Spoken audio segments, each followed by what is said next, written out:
जय हिंद दोस्तों।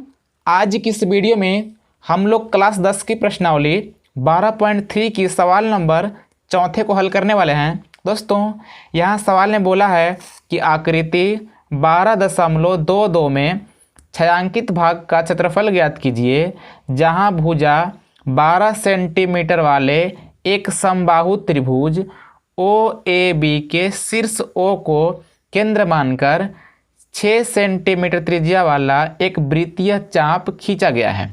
दोस्तों यहाँ पे फिगर कुछ इस प्रकार का है, जो कि हमने बहुत मेहनत के पश्चात बना दिया है ताकि आपको एकदम आसान भाषा में समझ में आ सके। तो सबसे पहले इस वीडियो को पूरा देखिए ताकि आपको सवाल समझ में आ जाए। यहाँ पे पूछा है कि इस छायांकित भाग का क्षेत्रफल ज्ञात कीजिए। अब दोस्तों यहाँ पर तो पूरे के पूरे छायांकित है, तो एक काम कीजिए कि सबका ही क्षेत्रफल निकालना है। अब दोस्तों सबका निकालेंगे कैसे?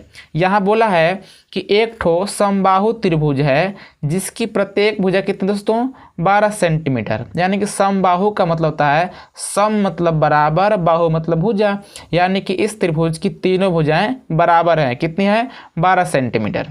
अब दोस्तों बोला है कि यहाँ पे जो वृत्त है इसका त्रिज्या है 6 सेंटीमीटर। कितनी है? 6 सेंटीमीटर। अगर आपको दिखाई नहीं देता हो तो यहाँ पे हमने 6 सेंटीमीटर लिखा हुआ है इस प्रकार से। अब दोस्तों अगर आप इसका निकालना चाहेंगे क्षेत्रफल, तो एक काम ये कर सकते हैं कि आप इतने त्रिज्यखंड का क्षेत्रफल निकाल करके अगर उसमें आप समबाहु त्रिभुज के क्षेत्रफल को जोड़ देंगे तो आपका इस फिगर का क्षेत्रफल निकल जाएगा। अब दोस्तों बात यह है कि आप इतना का क्षेत्रफल कैसे निकालेंगे, यानी कि जो यहाँ पर वृत्त है, जो कि क्या है?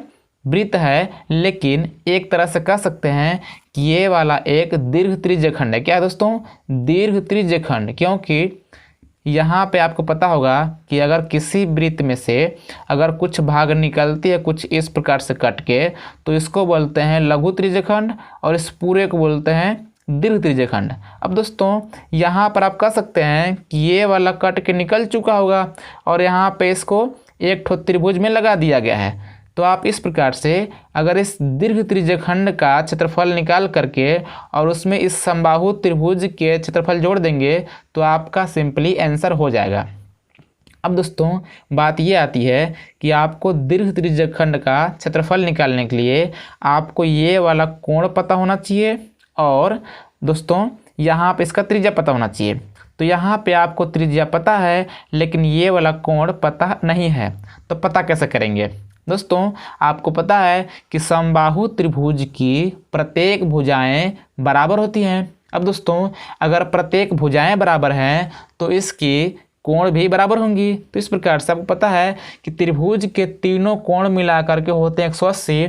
तो इसका मतलब ये है कि 60 ये वाला होगा, 60 ये वाला होगा और 60 ये वाला होगा। तो इस प्रकार से अब आपको पता हो गया कि त्रिभुज की सभी कोण मिला करके 360 होते हैं। तो अगर 360 में ये वाला 60 निकल जाएगा, ख़त्म हो जाएगा, यानी कट के निकल गया होगा, इधर कितना बचेगा? इधर बचेगा 300। कितना बचेगा? 300 अंश। तो इस प्रकार से अब आपको समझ में आ चुकी है कि छायांकित भाग का क्षेत्रफल हो जाएगा दीर्घ त्रिज्यखंड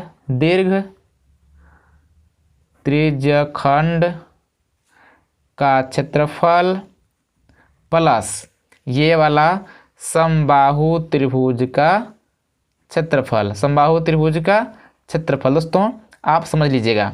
अब दोस्तों दीर्घ त्रिज्यखंड का क्षेत्रफल का सूत्र होता है 360 माइनस थीटा बटे 360 पाई आर स्क्वायर। और दोस्तों यहाँ पे समबाहु त्रिभुज का क्षेत्रफल का सूत्र होता है करड़ी में 3/4 ए स्क्वायर। क्या होता है? ए स्क्वायर। अब दोस्तों ध्यान दीजिएगा, यहाँ पे 360 में से 60 घटा लेंगे, ये वाला 60 जो कि निकलेगा जब पूरा होता है 360, हमको चाहिए ये वाला, तो 360 में ये वाला घटाएंगे तब ना मिलेगा 300 आपको। तो इसी प्रकार से यहाँ पे मैं 60 घटा लेता हूँ बट्टा 360 और दोस्तों पाई का मान 22/7। आर कितने हो दोस्तों, यहाँ पे आर हो जाएगी 6 सेंटीमीटर, क्योंकि यहाँ पे त्रिज्या दिया हुआ है 6 सेंटीमीटर। तो एक काम करता हूँ, लिखता हूँ 6 6 2 बार प्लस में करड़ी में 3/4। और दोस्तों यहाँ पे जो ए है, ए बोलते हैं भुजा को, यानी भुजा कितनी है 12 है, तो यहाँ पे 2 बार लिख लेता हूँ 12, क्योंकि स्क्वायर का मतलब होता है कि 2 बार गुणा में। अब यहाँ पे कितनी बचेगी, यहाँ बचेगी 300 और बट्टा में 360 गुणा में 22/7 गुणा 6 छक्का 36 बोल सकते हैं, प्लस यहाँ पे 4 तियाँ 12, यानी कि कितनी हो जाएगी 12 तियाँ 36, करड़ी में 3 और बट्टा में कुछ भी नहीं है। और दोस्तों यहाँ पे काटेंगे तो कटेगी कितनी होगी 3 एकम 3 और 12 तियाँ 36। तो इस प्रकार से फिर काटेंगे 2 से, तो 2 पच्चे 10, 2 छक्का 12, यानी कितनी हो जाएगी दोस्तों, यहाँ पे हो गई 5/6 गुणा 22/7 गुणा 36 प्लस 36 करड़े में 3। अब दोस्तों ध्यान दीजिएगा, यहाँ पे 6 से काटेंगे 36 को तो 6 आएगा। अब कितना बचेगा 5, यानी कि 22 पच्चे हो जाएगा 110, कर ही लेता हूँ, गुणा में 6 बट्टा में 7 और प्लस में 36 करड़ी में 3।